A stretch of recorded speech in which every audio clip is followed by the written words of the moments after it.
Hello students, हम लोगों ने लाइव मीटिंग में तत्तारा वामिरो कथा जो है वो पढ़ा था। अब हम उसके प्रश्न उत्तर पर विचार विमर्श करेंगे। ठीक है, तो सबसे पहला प्रश्न है, तत्तारा वामिरो कहाँ की कथा है? तो तत्तारा वामिरो जो है कहाँ की कथा है? तत्तारा वामिरो अंडमान निकोबार द्वीप समूह की कथा है।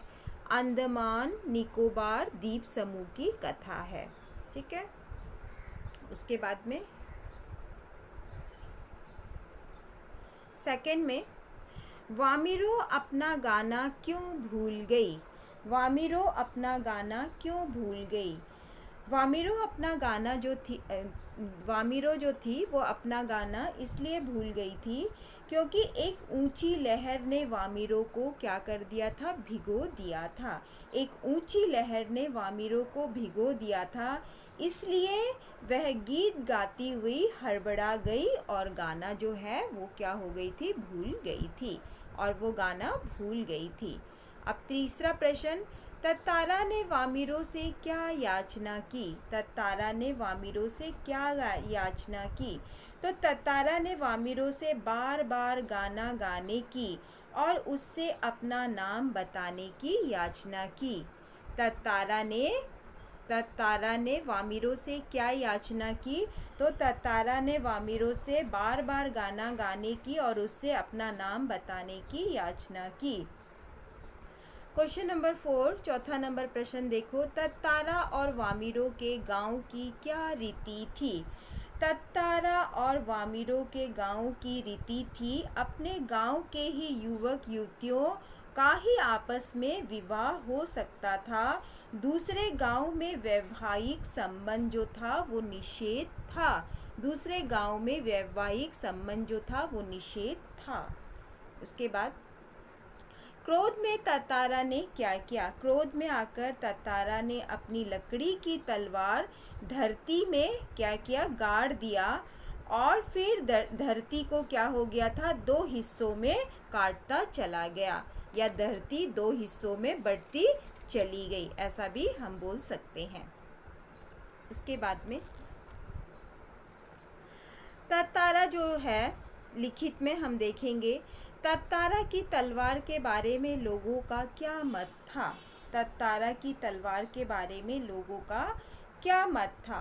तो लोगों का मत था, क्या मत था? लोगों का मत था यह तलवार जो थी वो लकड़ी की थी, है ना, लेकिन उसके बावजूद भी उस तलवार में क्या थी? अद्भुत दैवीय शक्ति थी। अद्भुत क्या थी? दैवीय शक्ति थी। तत्तारा अपनी तलवार को कभी अलग न होने देता और उसका दूसरों के सामने कभी भी उपयोग भी नहीं करता था, किंतु उसके चर्चित कारनामों के कारण लोग बाग तलवार में अद्भुत शक्ति का होना मानते थे। लोग क्या सोचते थे? कि उस तलवार में क्या है? अद्भुत शक्ति है। उसके बाद में,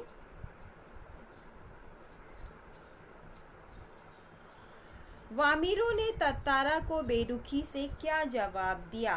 वामिरो ने तत्तारा के प्रश्न का बड़ी बेरुखी से जवाब दिया कि पहले बताओ तुम कौन हो? पहले बताओ तुम कौन हो? इस तरह मुझे घूरने और असंगत प्रश्न का कारण अपने गांव के अलावा किसी और गांव के युवक के प्रश्नों का उत्तर देने में मैं क्या नहीं हूँ? बाध्य नहीं हूँ, और यह तुम भी जानते हो। तो इस तरह का वामिरो ने तत्तारा को बेरुखी से क्या किया था? जवाब दिया था। ठीक है, उसके बाद में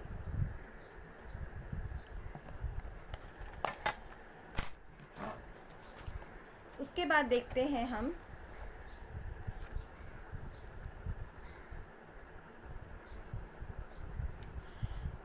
तत्तारा वामिरो की त्याग में मृत्यु से निकोबार में क्या परिवर्तन आया? तत्तारा वामिरो की त्याग में मृत्यु से निकोबार में क्या परिवर्तन आया? तो क्या परिवर्तन आया था? तत्तारा वामिरों की त्यागमयी मृत्यु से निकोबारी लोगों में बड़ा सुखद परिवर्तन आया। इस घटना के बाद निकोबारी जो थे लोग दूसरे गांव में भी आपसी वैवाहिक संबंध करने लगे। इस घटना के बाद दूसरे गांव के जो लोग थे वो क्या हो गए थे? वैवाहिक संबंध जो है वो स्थापित करने लगे थे। उसके बाद है, निकोबार के लोग तत्तारा को क्यों पसंद करते थे? निकोबार के लोग तत्तारा को क्यों पसंद करते थे?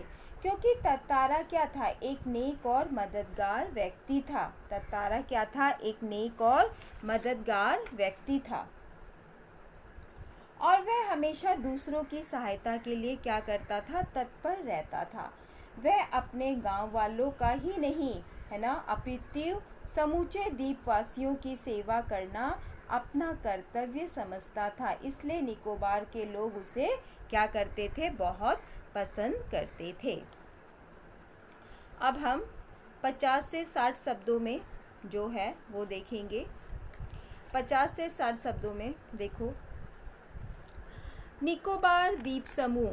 निकोबार जो है द्वीप समूह के विभक्त होने के बारे में निकोबारियों का क्या विश्वास था? तो क्या विश्वास था या क्या विश्वास है भी हम बोल सकते हैं कि निकोबार द्वीप समूह के विभक्त होने के बारे में निकोबारियों का क्या विश्वास है। ठीक है, तो देखो, निकोबार द्वीप समूह के विभक्त होने के बारे में निकोबारियों का विश्वास है कि प्राचीन समय में एक तत्तारा नाम का एक वीर युवक रहा करता था, है ना। उसने क्या किया था? क्रोध में आकर अपनी तलवार से निकोबार की धरती को काटकर 2 भागों में कर दिया। वह दूसरे गांव की एक युवती वामिरों से प्रेम करता था। उनका विवाह असंभव था। रीति के अनुसार उनमें गांव के बाहर वैवाहिक संबंध होते ही नहीं थे। इस बात से क्रोधित तत्तारा ने अपनी तलवार से धरती के 2 टुकड़े कर दिए। अब उसके बाद में दूसरा प्रश्न, तत्तारा खूब परिश्रम करने के बाद कहाँ गया? तत्तारा खूब परिश्रम करने के बाद कहाँ गया? वहाँ के प्राकृतिक सौंदर्य का वर्णन अपने शब्दों में कीजिए।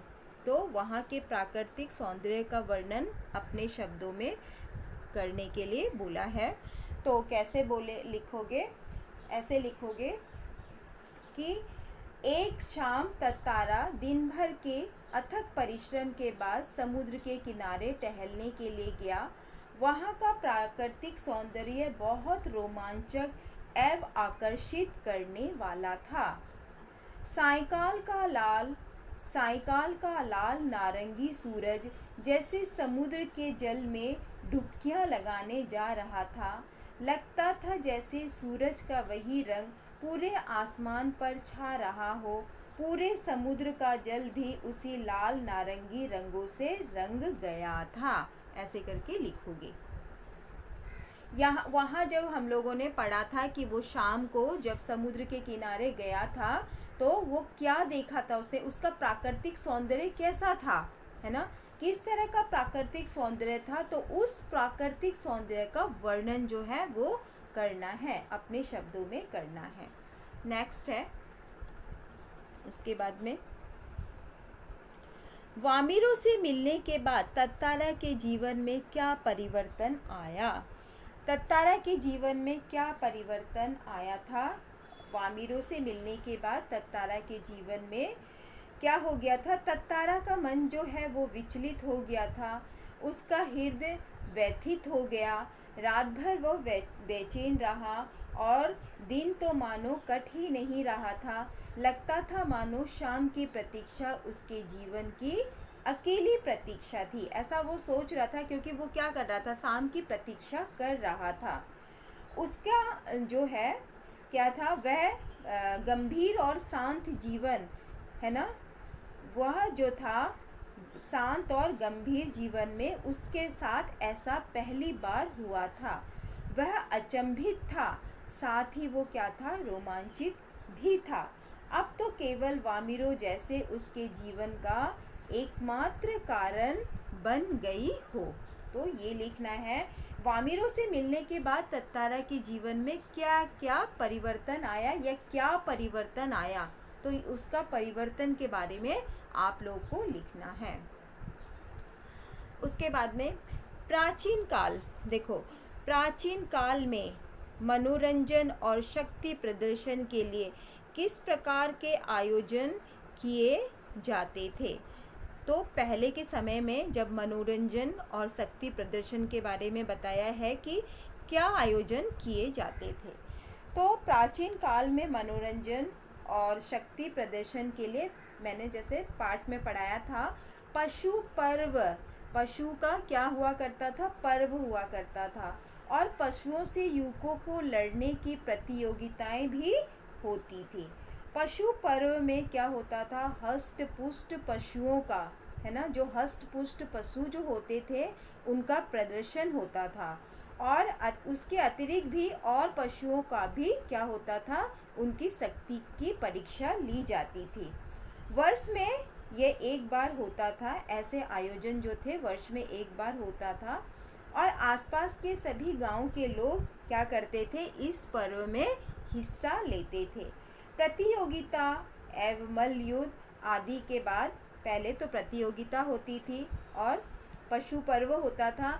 उसके बाद क्या होता था, नृत्य होता था, संगीत होता था और खाने पीने का भी आयोजन किया जाता था।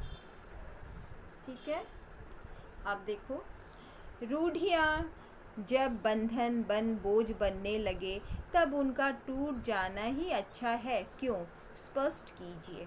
तो देखो क्या है, रूढ़ियाँ जब बंधन जो है, बंधन बन बोझ लगने लगता है, तो हम लिखेंगे इस तरह से, हर समाज अपनी परिस्थिति एवं आवश्यक के अनुसार कोई ना कोई नियम बनाता है। जैसे समाज के अपने अपने क्या होते हैं, नियम होते हैं, और क्या करता है, वो परिवर्तित भी करता रहता है। लेकिन कभी कोई नियम बीतने पर कोई क्या बन जाता है, रूढ़ि भी बन जाता है, वह अक्सर बोझ बनने लगता है। समय के अनुसार प्रत्येक नियम का बदला जाना बहुत ज़रूरी है। जैसे कि हम लोगों ने पाठ में पढ़ा था, उनके गांव की क्या नियम था, उनका गांव का नियम था दूसरे गांव के क्या है, युवक के साथ विवाह नहीं हो सकता था। तो ऐसे नियम के बारे में ही बताया गया है। कभी कभी यह नियम क्या बन जाता है, रूढ़ि बन जाता है, इसलिए इस नियम को क्या कर देना चाहिए, तोड़ देना चाहिए। कभी इस नियम को बदलना भी बहुत ज़रूरी होता है। ऐसे में जो नियम कानून बोझ बनने लगते हैं तो उनका तोड़ना ही आवश्यक हो जाता है।